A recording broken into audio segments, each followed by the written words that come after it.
Cuando llegamos a Niribilo comenzamos a hacer, a empezar a convocar a las personas de Niribilo, y ahí encontramos a la Junta de Vecinos, encontramos a dos grupos importantes que son las Maripositas y las Rositas, que son grupos de mujeres tejedoras y que hacen también manualidades. Al grupo también del agua, empezamos a buscar a los distintos actores más importantes de la zona para poder trabajar con ellos. Entonces,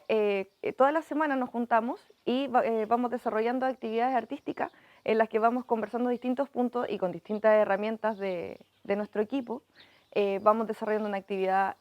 artística en conjunto para proyectarla hacia un futuro. Nosotros lo que venimos a hacer básicamente es a trabajar con la gente.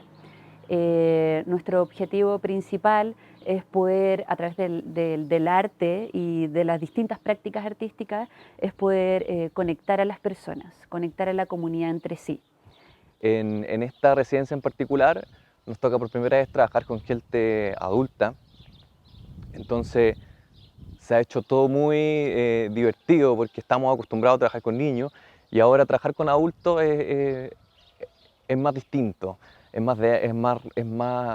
hay más carga, hay más historia, por lo tanto nosotros venimos con una primera idea y eso es lo interesante de este proyecto, que en el camino se va modificando y vamos aprendiendo de las historias y de la historia misma del territorio de Niribilo. El arte cumple un rol súper importante en este tipo de proyectos, ya que, por ejemplo, acá en Niribilo nos ayuda mucho a conectar a las personas con el territorio y con sus relatos.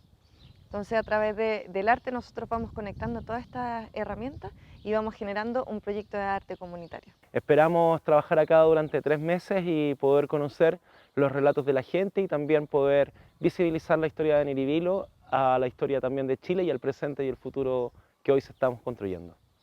El proceso ha sido bastante gratificante porque hemos podido realmente conectarnos con la gente, hemos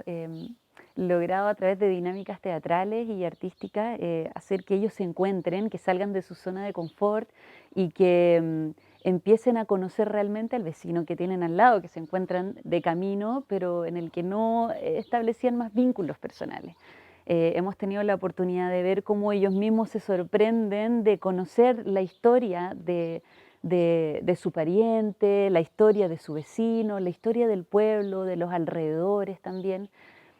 Sentimos que poco a poco las personas se están conectando más con sus pares y eso es fundamental para nosotros.